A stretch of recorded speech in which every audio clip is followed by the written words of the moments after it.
ก่อนที่จะเข้าวัดนะครับกางเกงขาสั้นเสื้อ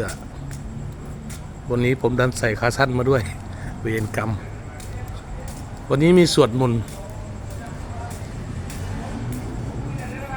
วันนี้มีสวดมนต์นะครับ